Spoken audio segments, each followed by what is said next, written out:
যখন আকাশ বিদীর্ণ হবে, যখন তারকাগুলো বিক্ষিপ্ত হয়ে ঝরে পড়বে এবং তাদের আলো হারিয়ে ফেলবে আর সেগুলো বিক্ষিপ্তভাবে পতিত হবে। উদাহরণস্বরূপ, কোনো চাদরের উপর যদি মুক্তদানা ছড়িয়ে থাকে আর কেউ চাদরটি ধরে ঝাড়া দেয়, তখন মুক্তগুলো যেমন চারদিকে বিক্ষিপ্তভাবে ছড়িয়ে পড়ে সেরকম। কারণ যেসব মানুষ রাতের আকাশ দেখেন, আমরা এখন রাতের আকাশে খুব একটা তাকাই না, হয়তো দূষণের কারণে, এবং আমরা শহরে বাস করি। আমরা আগের দিনের মতো এখন আর তারা দেখে পথ ঠিক করি না। কিন্তু অতীতে যারা মরুভূমিতে পথ চলত, তাদেরকে দিক নির্ণয় করতে হতো দিনের বেলা সূর্য দেখে অথবা রাতের বেলা তারা দেখে। যারা সমুদ্র অভিযানে বের হতো, তাদেরকেও এভাবে দিক নির্ণয় করতে হতো। তারা আকাশে তারা দেখে পথের দিশা পেত। আল্লাহ কোরআনেও এই ব্যাপারটা নিয়ে কথা বলেছেন যে তারকামণ্ডলী হলো মানুষের নেভিগেশন সিস্টেম। বর্তমানেও যদি পাইলটদের নেভিগেশন সিস্টেম নষ্ট হয়ে যায়, তাদেরকে এখনও তারকা দেখে পথ নির্ণয় করতে হয়। আপনি নেভিগেশনের জন্য তারকার উপর নির্ভর করতে পারেন, কারণ তারকাগুলো একটা নির্দিষ্ট জায়গায় থাকে।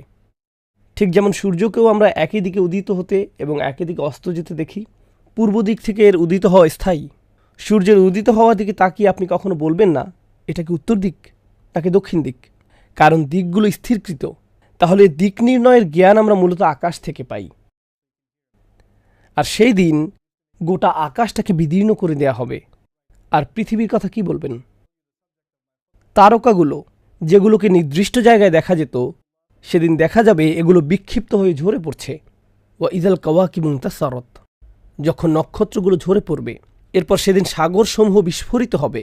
ফুজ্জিরাত, যখন মহাসাগরগুলোকে বিস্ফোরিত করা হবে। আমরা সুনামি বা এমন দুর্যোগের কথা জানি, কিন্তু এই বর্ণনাটা আসলে ফুটন্ত পানির বর্ণনার সাথে বেশি মানানসই, যেখানে তীব্র তাপে পানি ফুটছে আর পাতিল থেকে উপচে পড়ছে। ওয়া ইদাল কুবুরু বুআসিরাত, বাআসারা আসলে খুব ইন্টারেস্টিং একটা শব্দ। বাআসা এবং আসারা, এই শব্দ দুইটা মিলে এসেছে বাআসারা। আর যখন কবরগুলো উন্মোচিত হবে, যেমন একটা বড় ব্যাগ ভর্তি বাচ্চাদের খেলনার কথা ধরুন, অনেকগুলো লেগোর টুকরো ব্যাগের ভেতর হাত ঢুকিয়ে নির্দিষ্ট একটি লেগো খুঁজতে লাগলেন। খুঁজতে গিয়ে সবগুলো ওলটপালট করে ফেলেছেন। অনেক সময় মানুষের অগোছালো ব্যাগ থাকে বা অগোছালো পার্স থাকে। আমার ফোনটা আমি কোথায় রাখলাম, চাবি কোথায় রাখলাম, আর সে ব্যাগের ভিতরে তন্ন তন্ন করে খুঁজতে লাগলো। ভেতরটা দেখতে পাচ্ছে না, হাত ঢুকিয়ে সব ওলটপালট করে খুঁজতে লাগলো। এই কাজ করতে গিয়ে ব্যাগের ভিতরে সব কিছু সে ওলটপালট করে ফেলল। এর নাম মুবাআসার। সুতরাং যখন কবরগুলোতে এভাবে তন্ন তন্ন করে খোঁজা হবে, এর ভেতর থেকে মানুষগুলোকে টেনে হিঁচড়ে তুলে আনার জন্য, এটা হলো ইদাল কুবুরু বুআসিরাত, যে বিশৃঙ্খল অবস্থা কবরে সংঘটিত হবে। সবচেয়ে শান্ত কোনো জায়গার কথা যদি চিন্তা করেন, যেখানে মানুষটিকে কোনো কিছু দ্বারা আর কোনোভাবেই ডিস্টার্ব করা হচ্ছে না, তা হলো মানুষের কবর। সেই জায়গাটা তো আর নড়াচড়া বা হাঙ্গামার জায়গা নয়। কিন্তু সেই দিন এই শান্ত জায়গাটাই চূড়ান্ত হাঙ্গামার জায়গায় পরিণত হবে। ওয়া ইদাল কুবুরু বুআসিরাত। এমন অবস্থা যখন চলতে থাকবে, কল্পনা করুন একজন মানুষকে মাত্র তার কবর থেকে টেনে হিঁচড়ে তোলা হলো। কেউ যদি আপনাকে হঠাৎ ঘুম থেকে জাগিয়ে তোলে, তাড়াহুড়া করে জাগিয়ে তোলে, সে মুহূর্তে আপনার মাথায় প্রথম যে চিন্তাটি আসে, কিছু ঘটেছে, কেন জাগালে, বা আপনার মাথায় তখন কিছুই কাজ করে না। আপনি সম্পূর্ণ ভ্যাবাচাকা খেয়ে আছেন। কিয়ামতের দিন জেগে ওঠার পর সব কিছুই দুঃস্বপ্ন মনে হবে। আকাশ বিদীর্ণ হয়ে আছে, সমুদ্র বিস্ফোরিত হচ্ছে, আপনি মাত্র জেগে উঠলেন আপনার কবর থেকে হাজার হাজার বছর ঘুমানোর পর। সে সময় আপনি কি চিন্তা করবেন?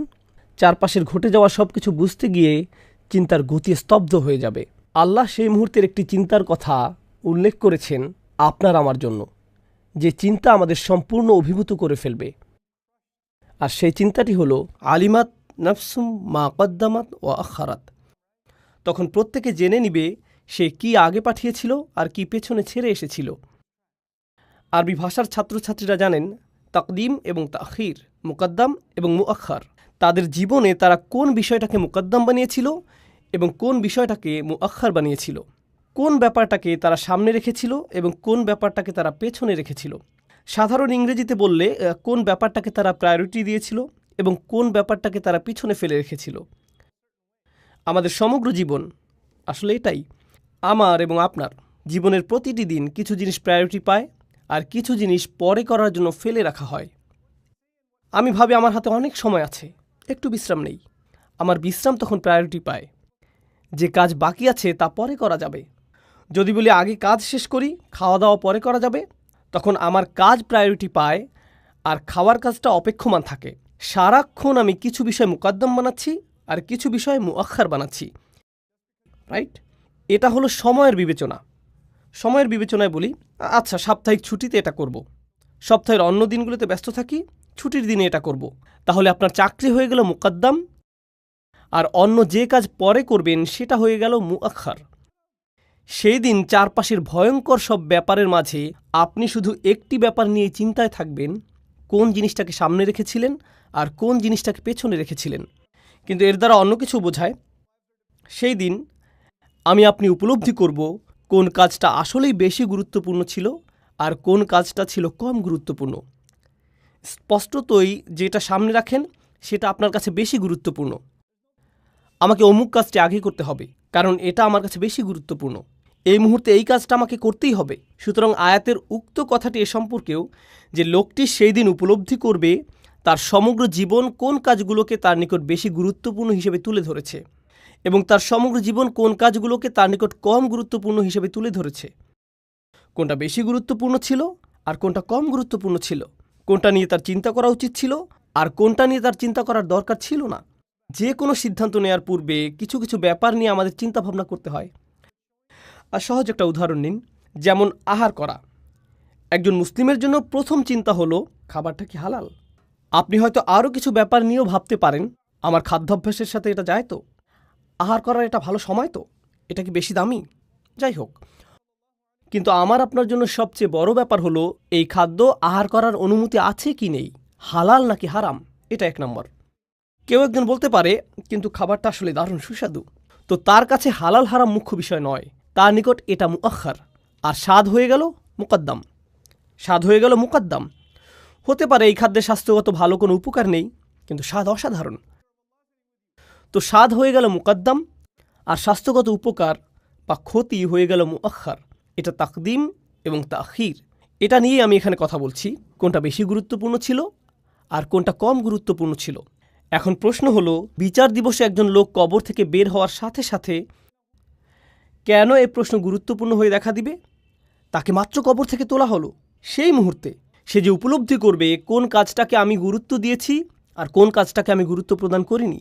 এই আয়াতের মাধ্যমে আল্লাহ আমাকে আপনাকে বলছেন, আমাদের জীবনে এমন অসংখ্য মুহূর্ত এসেছিল যখন আমার আল্লাহকে গুরুত্ব দেওয়ার কথা ছিল, অন্য কাউকে নয়, আমার নিজেকে নয়, আমার অনুভূতিকে নয়, আমার লোভকে নয়, অন্য একজনের অনুভূতিকে নয়, অন্য একজনের মতামতকে নয়, আমার চাহিদাকে না, তাদের চাহিদাকে নয়, আল্লাহ যেটা চান সেটা।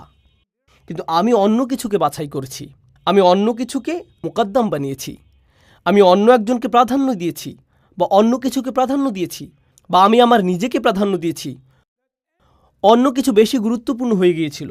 জানেন, আমরা যতই নিজেদের এই বলে বুঝ দিই না কেন যে এতে কোনো সমস্যা নেই, আমরা তখন আসলে নিজেদের সাথে মিথ্যে বলছি।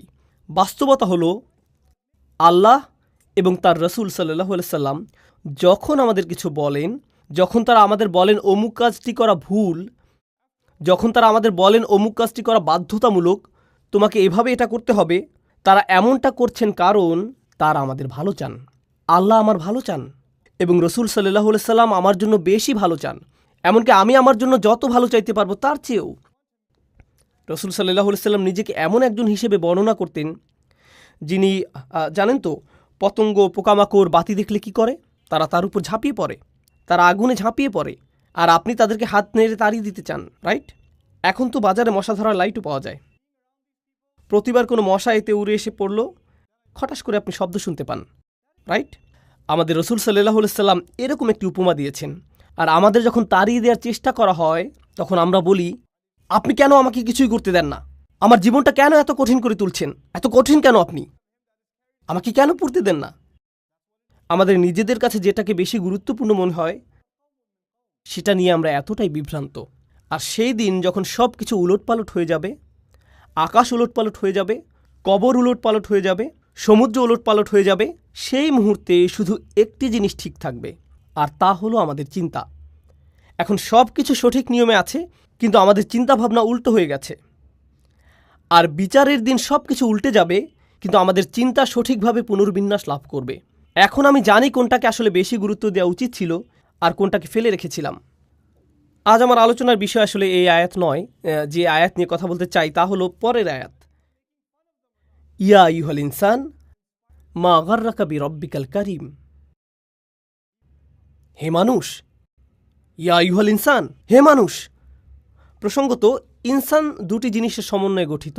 আল্লাহ যখন আমাদের মানুষ বলে সম্বোধন করেন, হে মানুষ, এর দ্বারা বোঝায় যে প্রচুর পরিমাণে ভুলে যায়, নিসিয়ান থেকে আগত, ও ভুলমনা সৃষ্টি। এভাবেই আল্লাহ আমাদের সম্বোধন করছেন। শব্দটি নিয়ে অন্যভাবেও চিন্তা করা যায়। উনস থেকে এটি আগত, যার মানে ভালোবাসা এবং দরদ। তোমরা ভালোবাসায় পূর্ণ এক সৃষ্টি, তোমরা ভালোবাসা পেতে চাও। বিড়াল আলিঙ্গনের প্রয়োজনীয়তা অনুভব করে না, কিন্তু শিশুরা চায় তাদেরকে কেউ ভালোবাসায় জড়িয়ে ধরুক। এমনকি বড়রাও চায়। তারা চায় সবার কাছে গ্রহণযোগ্য হতে। তারা চায় মানুষ তাদেরকে ভালোবাসুক, গ্রহণ করে নিক। আবার তারা ভালোবাসা দিতেও চায়। অন্য সৃষ্টির মাঝে সাধারণত এগুলো দেখা যায় না। ঠিক এই কারণেও আমরা ইনসান। আল্লাহ এই উভয় বৈশিষ্ট্য সহ আমাদেরকে ডাক দিচ্ছেন যখন তিনি আমাদের প্রতিটি মানুষকে লক্ষ্য করে কথা বলছেন। ইয়া আইয়ুহাল ইনসান, মানুষ। যখন আমরা এই আহ্বান শুনি, আমি তখন অন্য কারো কথা ভাবি না। আমি আগের দিনের কোনো জাতি নিয়ে ভাবছি না, বা অবিশ্বাসীদের নিয়েও ভাবছি না। আল্লাহ বলেননি ইয়া আইয়ুহাল কাফির, তিনি বলছেন ইয়া আইয়ুহাল ইনসান। তিনি আপনাকে আমাকে উদ্দেশ্য করে বলছেন। তিনি এমনকি বলেননি সেই দিন আল্লাহ বলবেন। শুধু এই শব্দগুলো সেদিন বলা হবে। তাই আমরা জানি না কে এখানে কথা বলছেন, এখানে কয়েল কে। এ সম্পর্কে একভাবে চিন্তা করা যায়, আল্লাহ নিজে এই কথাগুলো আমাদের বলছেন। এ নিয়ে অন্যভাবেও চিন্তা করা যায়। ব্যাপারটা এরকম, যখন বিচার দিবস আসবে তখন উপলব্ধি করবেন কোন কোন ব্যাপারগুলোকে আপনি বেশি গুরুত্ব দিয়েছিলেন, অথচ কোন কোন ব্যাপারগুলোকে বেশি গুরুত্ব দেওয়া উচিত ছিল। কেমন করে যেন খুব সহজেই আপনার রবের কথা ভুলে যেতেন, খুব সহজেই আপনার প্রভুকে পরিত্যাগ করতেন। মা গাররাকা বিরব্বিকাল কারীম। মা এখানে প্রশ্নবোধক শব্দ। কোন জিনিসটা তোমাকে প্রতারিত করল? কোন ব্যাপারটা তোমাকে মিথ্যা আশা দিয়েছিল? যখন তোমার সুমহান দাতা রবের কথা আসতো, বিরব্বিকাল কারীম। এই প্রশ্নটি কোরআনের অন্যতম অন্তর্বিদ্ধকারী প্রশ্ন, হৃদয় ছিদ্র করা প্রশ্ন। ইয়া আইয়ুহাল ইনসান মা গাররাকা বিরব্বিকাল কারীম। যদি কোরআনের বেশি কিছু আপনার মুখস্থ না থাকে বা না জেনে থাকেন, কিন্তু বাসায় ফ্রিজের গায়ে কোরআন থেকে কিছু একটা লিখে রাখতে চান, ইয়া আইয়ুহাল ইনসান মা গাররাকা বিরব্বিকাল কারীম। চলুন এই শব্দগুলো দ্বারা কি বোঝানো হচ্ছে তা আরও ভালোভাবে জানার চেষ্টা করি। আরবি গর্রা শব্দের আমি অনুবাদ করেছি প্রতারিত। ইবনে আসুর রহমাহুল্লাহ তার তাফসিরে উল্লেখ করেছেন, তিনি বলেন, কোনো ব্যক্তি যখন তার চিন্তা এবং আশা এমন কিছুর উপর অর্পণ করে যার দ্বারা সে প্রতারিত হয়, সে মনে করেছিল এটা তার উপকারে আসবে, এর কারণে তার ভালো লাগবে, এর কারণে ভবিষ্যতে সে ভালো থাকবে, এর কারণে সে আরও বেশি নিরাপত্তা লাভ করবে, এর কারণে সে আরও সুখী হবে, এর কারণে সে শান্তি পাবে। বস্তুত এগুলো সবই ছিল ভুল ধারণা। এটা মূলত তার ক্ষতি করবে। সে মনে মনে একেবারে নিশ্চিত হয়ে গিয়েছিল যে এটা সব ধরনের উপকার নিয়ে আসবে, কিন্তু এটা আসলে ক্ষতিকর। এর নাম হলো গুরুর। এই শব্দ আমাদের কি শেখাচ্ছে? জীবনে এমন অনেক কিছু সামনে এসে পড়বে যা খুবই আকর্ষণীয় মনে হবে, যা আমরা চাই। আমাদের অন্তর যার দিকে ঝুঁকে পড়ে, কিন্তু আমাদের অন্তর আমাদের মিথ্যা বলছে। অন্তরে তথ্য থাকে না, অন্তরে থাকে অনুভূতি। কারণ আমাদের অন্তর অন্ধ। এটা কিছু দেখলেই তার দিকে আকৃষ্ট হয়ে পড়ে, অন্য আরও কিছু দেখলে তার দিকেও আকৃষ্ট হয়ে পড়ে। এর মাঝে চাহিদা আছে আর সে তা পূরণ করতে চায়। কিন্তু আল্লাহ তার বাণীর মাধ্যমে অন্তরকে পথ দেখানোর উপায় বলে দিয়েছেন। এটা অন্তরকে ভালো মন্দ দেখিয়ে দেয়। এটা অন্তরকে চিন্তা করতে শেখায়। আপনার অনুভূতিগুলোর কোনো দোষ নেই, কিন্তু যেদিকে এদের চালাচ্ছেন তা হয়তো ঠিক নেই। আমাদের অনুভূতিগুলো আল্লাহ প্রদত্ত। আপনি যা যা কামনা করেন আপনার তা কামনা করার কথা, কিন্তু যে পথে এই কামনাগুলো পূরণ করতে চাচ্ছেন আপনি নিজেকে প্রতারিত করছেন। মনে করছেন এতে শান্তি পাবেন। আর আল্লাহ যেভাবে আপনাকে পথ দেখান এটা এড়িয়ে চলার পথ। আর তিনি যখন চান আমরা যেন হারাম এড়িয়ে চলি, তা শুধু এই কারণেই যে আমরা নিজেদেরকেই কষ্ট দিব, অন্য কাউকে নয়। প্রথম শিকার আমি নিজেই হব। আমি নিজে, অন্য কেউ নয়। পাপ করার কারণে সবার আগে আমিই ক্ষতির সম্মুখীন হব। আর শয়তান এসে কি বলে? সে বলে, তুমি নিজের প্রতি এত কঠোর কেন, এত হুজুর কেন তুমি, এত ইসলামিক কেন তুমি, তোমাকে এমন হতে হবে না। আর আমি নিজেই নিজেকে বলবো কিয়ামতের দিন, ইয়া আল্লাহ, আপনি আমাকে শিখিয়েছিলেন কোনটা সবার আগে গুরুত্ব দিতে হবে। আপনি জানিয়েছিলেন কোনটাকে পরেও করা যাবে, কিন্তু আমি আপনার কথা শুনিনি, কারণ আমি বারবার আপনার কথা ভুলে যেতাম। প্রথমত আমি ভুল জিনিস দ্বারা প্রতারিত হয়েছি, দ্বিতীয়ত আমি ভুলে গিয়েছিলাম আপনি আমার কে। বিরব্বিকাল করিম, কোন জিনিসটা তোমাকে তোমার সুমহান দাতা রব সম্পর্কে প্রতারিত করল? আরবি করিম শব্দটি খুবই সুন্দর, আকর্ষণীয় এক শব্দ। এর দ্বারা এমন সব জিনিসের বর্ণনা দেওয়া হয় যেটা অতীব চমৎকার, অভিজাত এবং মনোহর।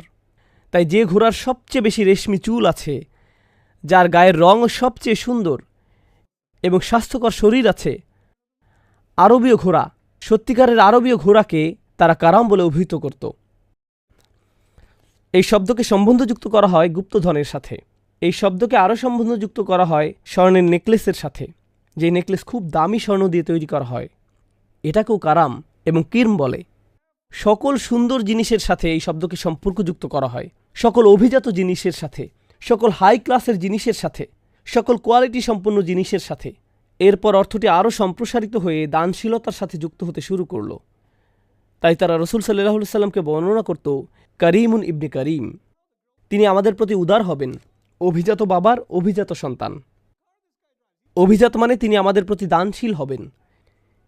আল্লাহ স্বয়ং এতই মহান, উদার এবং দানশীল যে আমরা তাকে ভুলে গেলেও তিনি আমাদের সাথে দয়ালু আচরণ করেন। আমরা অন্য কিছুকে প্রায়োরিটি বানালেও তিনি আমাদের সাথে দয়ালু আচরণ করেন।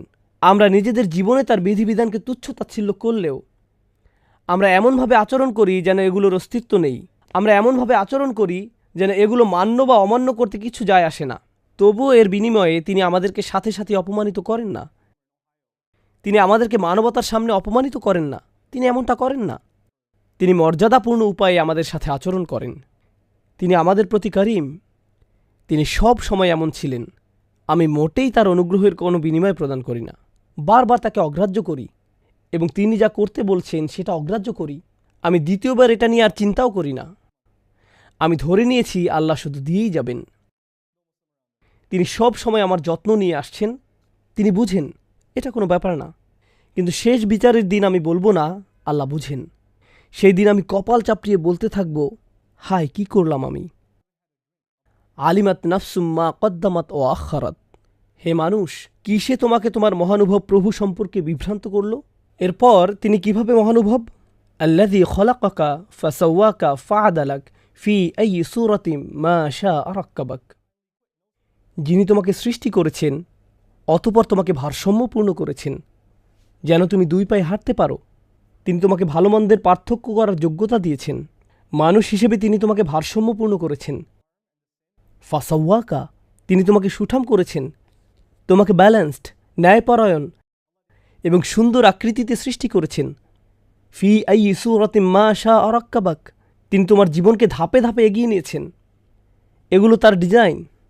কিন্তু এই সবগুলো ক্ষেত্রে আমাকে দিয়ে যত দুঃসাহসিক কাজ তিনি করিয়েছেন, যত কঠিন সময় তিনি আমাকে ফেলেছেন, যত পরীক্ষায় তিনি আমাকে অবতীর্ণ করেছেন, যত মানুষ আমার জীবনে এসেছে, যত মানুষ আমার জীবন থেকে হারিয়ে গিয়েছে, এই প্রতিটি ক্ষেত্রে আল্লাহ আমাকে একটি ভ্রমণের ভিতর দিয়ে এগিয়ে নিয়েছেন। সকল ক্ষেত্রে আমাকে দেখতে হয়েছিল কোন কাজটা বেশি অগ্রাধিকার পাওয়ার যোগ্য ছিল আর কোনটা ছিল না। কখনো কখনো আপনি আল্লাহকে ভুলে যান। তখন কোনো এক ব্যক্তি হয়তো আপনার প্রায়োরিটি হয়ে যায়। তখন আপনার নিজের আরামায়েশ আপনার কাছে প্রায়োরিটি পায়। খুব সহজেই আমরা ভুলে যাই, বারবার। সর্বশেষ যে কথাটি শেয়ার করতে চাই, এখানে কি বলা হচ্ছে, এই ব্যাপারটা ব্যাখ্যা করার জন্য আসন্ন উদাহরণটি আমি আগেও ব্যবহার করেছি, কারণ আমি শিক্ষকতা পেশার সাথে জড়িত।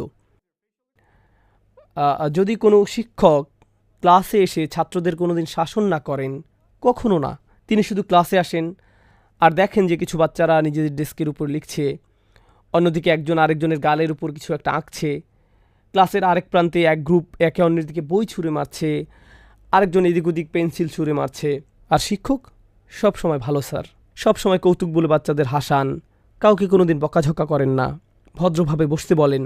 হেই, তোমরা কি একটু বসবে সবাই? বাচ্চাদের কয়েকজন চেয়ারের উপর দাঁড়িয়ে ডান্স দিচ্ছে, অন্যরা অন্য কোনো দুষ্টামিতে ব্যস্ত, কিন্তু তিনি কাউকে কখনো শাস্তি দেন না, ধমক দেন না। সেই শিক্ষককে সবাই ভদ্র শিক্ষক হিসেবে জানে। এমন ছাত্র যে তাকে সম্পূর্ণ উপেক্ষা করছে, হেই আহমদ, তুমি কি একটু এদিকে আসতে পারো? কিন্তু আহমেদ এখন অন্য ছাত্রদের সাথে কথা বলছে। আহমেদ বলল, একটু একটু থামেন, আমি আমার বন্ধুদের সাথে কথা বলছি। শিক্ষকের দিকে ফিরে বলছে, একটু থামুন টিচার, আমি আমার ভিডিও গেম কতটুকু এগিয়েছি তা আমার বন্ধুদেরকে বলছি এখন। এতক্ষণে অন্য সাধারণ একজন শিক্ষক হলে কি করতেন? ওই ছাত্র এতক্ষণে পরবর্তী ঈদের জন্য কোরবানি হয়ে যেত। কিন্তু এই শিক্ষক, তিনি নরম স্বরে বললেন, ঠিক আছে, তোমার কথা শেষ করো। তুমি যদি একটু এদিকে মনোযোগ দিতে আমি খুব খুশি হতাম। এটা তো অঙ্কের ক্লাস, প্লিজ একটু মনোযোগ দাও। না না, আমি জানি এটা অঙ্কের ক্লাস, আমি বুঝছি। আপনি কি আমাকে বিরক্ত করা বন্ধ করবেন? একজন ছাত্র এভাবে আচরণ করছে, কিন্তু শিক্ষক এর বিপরীতে শুধু ভদ্র আচরণ করে যাচ্ছেন, উদার আচরণ করে যাচ্ছেন, মহৎ আচরণ করে যাচ্ছেন। যদি শিক্ষক হিসেবে এমন আচরণ করতে থাকেন, তখন কি হয় জানেন? মানুষ একেবারে আপনার গায়ের উপর এসে পড়বে। এই শিক্ষকের ভদ্রতার সুযোগে সবাই একেবারে তার গায়ের উপর এসে পড়ছে, এমনকি বাচ্চারাও। যদি এমন আচরণ অব্যাহত রাখেন, তখন ছাত্ররা মনে করতে শুরু করে তাদের কিছুই হবে না, তারা মন্দ ব্যবহার করলেও, কারণ তিনি খুবই দয়ালু। অন্যদিকে আরেকজন শিক্ষক আছেন যিনি কড়া মেজাজের মানুষ। দূর থেকে ওনাকে ক্লাসের দিকে আসতে দেখলেই আপনি শটান হয়ে বেঞ্চে বসে পড়েন, মনে হয় যেন নামাজের জামাতে দাঁড়িয়েছেন। এমনকি এদিক ওদিকেও তাকান না। কেউ যদি কর্তৃত্ববাদী হয়, তাকে দেখলেই শিরদাঁড়ায় কাঁপন শুরু হয়ে যায়। এখন এই শিক্ষক ক্লাস থেকে চলে যাওয়ার পর যদি ভদ্র শিক্ষক আসেন, সবাই তখন যাক, এখন একটু রিল্যাক্স করতে পারবো, কারণ তিনি করিম। জানেন আল্লাহ এই আয়াতে কি বলছেন? আল্লাহ তোমার প্রতি সবসময় কারিম ছিলেন, তার মানে তুমি কি এরকম অবজ্ঞামূলক আচরণ করতেই থাকবে? আমি তোমার সমগ্র জীবন ধরে তোমার প্রতি কারিম ছিলাম, তুমি আমাকে মান্য করলেও বা অমান্য করলেও। তুমি কি মনে করতে শুরু করেছ যে যেহেতু আমি তোমার প্রতি এতই কারিম, তোমার কাজের কোনো ফলাফল ভোগ করতে হবে না? আমি কি তোমাকে ভদ্রভাবে ভালোবাসা সহকারে বলিনি তোমার কাজের কর্মফল আছে? তিনি কি আমাদের জানান নাই যে বিচার দিবস কাকে বলে? তিনি কি বলেননি যে সমুদ্র ফুটতে থাকবে এবং তারকাসমূহ খসে পড়বে, আকাশ বিদীর্ণ হয়ে যাবে, কবরসমূহ খুলে যাবে? তিনি কি এ সমস্ত কিছু আমাকে জানাননি? তিনি কি তার অসংখ্য অনুগ্রহের কথা বলেননি? তিনি কি আমাকে একেবারে ঝাঁকি দিয়ে বলেননি যখন তীব্র কম্পনের সাথে জিজ্ঞেস করা হবে, ইয়া ইউহাল ইনসান, হে মানুষ, কিসে তোমাকে বিভ্রান্ত করলো, কিসে তোমাকে প্রতারিত করলো? গাররাকা অতীতকাল, গাররা নাসারার মতো অতীতকাল। এরকম অতীতকালীন ক্রিয়া দ্বারা বোঝানো হচ্ছে অনেক দেরি হয়ে গেছে। কিন্তু এই মুহূর্তে আমরা তো বিচার দিবসে দাঁড়িয়ে এটি পড়ছি না, আমরা তো এটা এখন দুনিয়াতে থেকেই পড়ছি। সুতরাং আল্লাহ আমাদেরকে ভবিষ্যতের একটি চিত্র দেখাচ্ছেন, যেটা কিয়ামতের দিন ঘটবে। কিন্তু এখনই এই মুহূর্তে তিনি আমাদের এটা জানার সুযোগ করে দিয়েছেন। সুতরাং বর্তমানে যদি ভবিষ্যতের কোনো চিত্র দেখতে পান যে এমন একটি দিন আসবে যেদিন আমি উপলব্ধি করব কোনটাকে আমার বেশি গুরুত্ব দেওয়ার দরকার ছিল, কিন্তু আমি সঠিক সিদ্ধান্ত গ্রহণ করিনি, এরপর আমাকে বলা হবে কোন জিনিস তোমাকে প্রতারিত করলো তোমার মহামহিম পালনকর্তা সম্পর্কে, সাথে সাথে আমার হুঁশ হবে এবং উপলব্ধি করব যে কিয়ামত এখনও সংঘটিত হয়নি, আমি এখনও এই দুনিয়াতে আছি, এই মুহূর্তে আমার অবস্থান এখানে, শেষ বিচারের ময়দানে নয়। জানেন তাহলে এখন প্রশ্নটির অর্থ কি? নিজেকে প্রতারিত করার জন্য কোন কোন জিনিসগুলোকে আমি বারবার সুযোগ দিয়েছি সুদূর অতীত থেকে আজ পর্যন্ত? তা কি ছিল নিজের জীবনের সাথে সংশ্লিষ্ট কিছু মানুষ, নিজের কামনা বাসনা, নিজের লোভ লালসা, নিজের স্বার্থপরতা, নিজেকে প্রবোধ দেয়া মিথ্যাগুলো? কি ছিল সেটা নিজের ভিতরে? সেটা কি ছিল নিজের ভেতরের কোনো ঘোর তমাশা? কি ছিল সেটা যেটা আমাকে বহু দূরে প্রতারিত করে নিয়ে গেল? নিজেকে পরিবর্তন করার সময় এসে গেছে।